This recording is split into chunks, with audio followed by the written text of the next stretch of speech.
What's up, guys? We talked a few days ago about Jeremy Clarkson's plans for expansion on his diddly squat farm being rejected. At the time, Jeremy hadn't really reacted to it apart from a kind of vague tweet to a fan, but now he's been in an interview with TalkTV where he's really opened up about the expansion and how the council has dealt with it. He talked a bit about the farm and his new cows and how long it takes to film, and then his planning permission woes. It's a brilliant interview that gives us an insight into the issues behind the expansion right from the horse's mouth. So, hey, if you're into Clarkson's farm, this is the clip for you. Let's roll the clip now. He's best known for his love of fast cars and planning the perfect road trip on the Grand Tour, having formerly been the longest-running host of the motoring show Top Gear. Jeremy Clarkson has also now found reality TV fame by running on camera a 1,000-acre farm that he bought in the Cotswolds. To talk about all that, Jeremy joins me now from his home in Oxfordshire. Jeremy, good evening. Hey, Tom, how are you? Good, thank you. And how's the farm? I hear you've had little local difficulties today inseminating a heifer, as one does. Well, yes, I've bought some cows, a flock of them, and one was successfully impregnated using AI, and one of them, who's my sort of pet cow really, called Pepper, it isn't getting pregnant. 3 times we've tried, so we're now going to have to rent a bull to see if the bull can do a better job than the syringe or the turkey baster, or it's actually called the straw, I've learned. And we'll see what happens, because if she can't get pregnant, she'll have to go off to market, and that would be heartbreaking. So fingers crossed for Pepper. Fingers crossed indeed for Pepper. This all, of course, I suspect will be appearing on Clarkson's Farm Series 2 now. I think you're filming as we speak. Yeah, no, we've been filming it since last July, but it takes a year, obviously, to film a year in the life of a farm. And so everyone's saying, oh, we can't wait for season 2. But the problem, of course, is it takes a year to actually film it. And then it has to be edited and so on and so forth. So it'll be a while before it's on the TV. Let me talk to you now about the highly provocative subject of planning.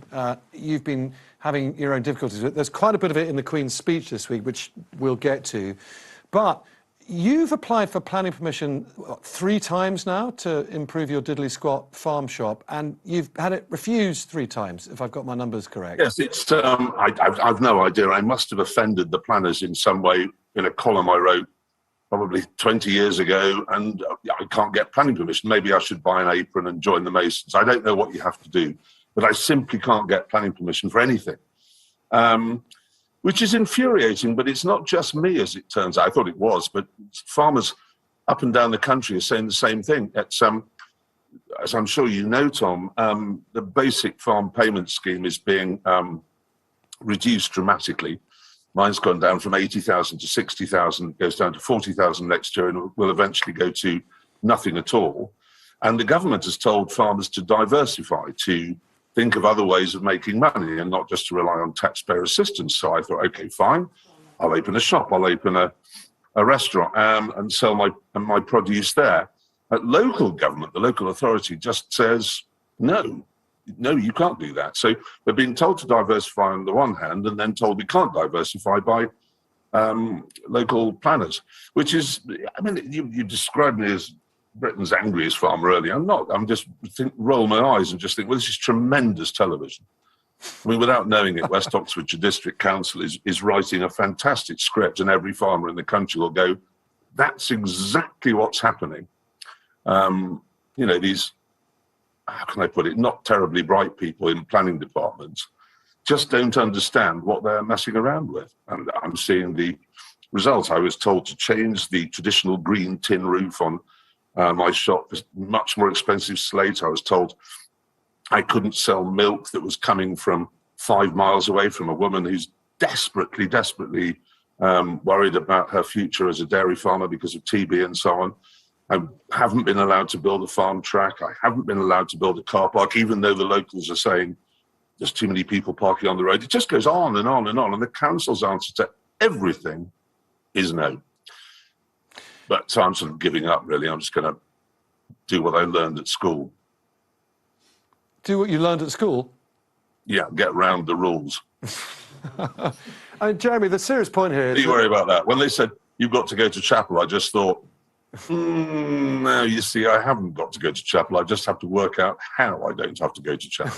There are ways around these rules. I mean, as I say, they're not terribly bright. We'll get around them. The serious point is that you're not the only farmer with this problem. Farmers all over up and down the country have to diversify because it's so hard to make any money now. They're not being able to. You've just given your example. Why not? Is there a role for government here, and what do you want the government to do to help? Well, yes, I think there is a role for the government. I think at the moment, farmers, as I understand it, and I am a trainee farmer, let's make no mistake about that, are allowed to change buildings that are smaller than 150 square metres, which is very, very small. But, you know, they can turn them into, I don't know, garage workshops or gyms or something and rent them out to local companies, which provides employment, keeps the farm going, everybody's happy. I think it should be slightly larger. I think that farmers shouldn't be allowed to build solar farms or housing estates without proper local consultation, obviously. But I just think that the government should enable farmers to alter buildings of, say, 500 square metres without necessarily having to go to local planners who are inevitably swayed by people in the village who wear red trousers and, you know, make fools of themselves and object. So that's what I would like to see, is just a little bit more. If they're going to say to farmers, you must diversify, they must say to local authorities, and you've got to let them. What do you think about this proposition by Michael Gove this week in his Levelling Up bill, which was in the Queen's speech, of giving local people a greater say by referendums, residents now getting to vote on proposed changes like extensions, loft conversions, or the Diddley Squat car park?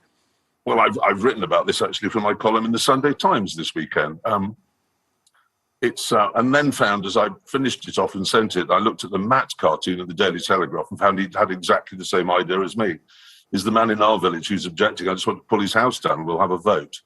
Now, I can't see that working because you're allowing local people to say whether things can happen or not. And local people always say no. They always, do you want to have a new house in the street? No. Do you want to have a shop? No. Do you want to have this person to have a loft extension? No. Do you want them to have a conservatory? No. So it's always going to be no if you have referendums.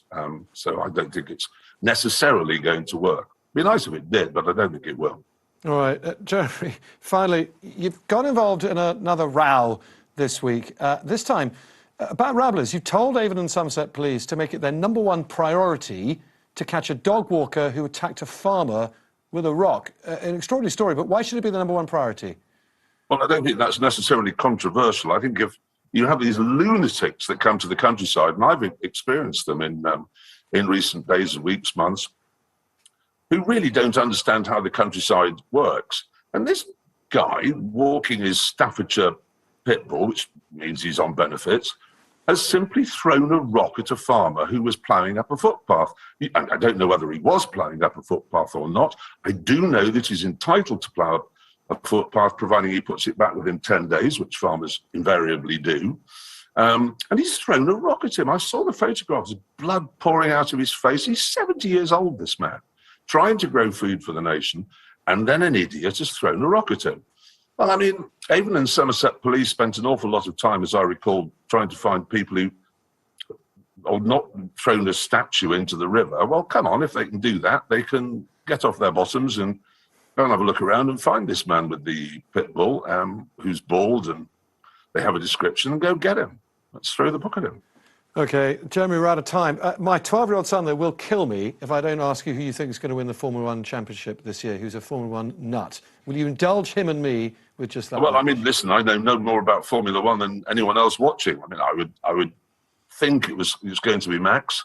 But it might be Charles Leclerc. I don't know. All I will say, after what you were saying to Piers earlier about the football, I hope both teams lose.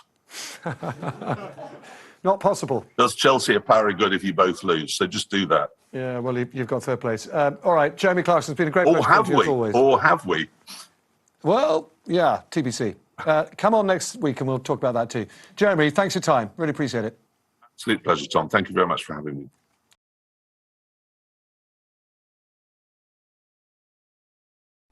As usual, for more videos like this, simply subscribe, and for everything else, go to grantornation.com. See you there.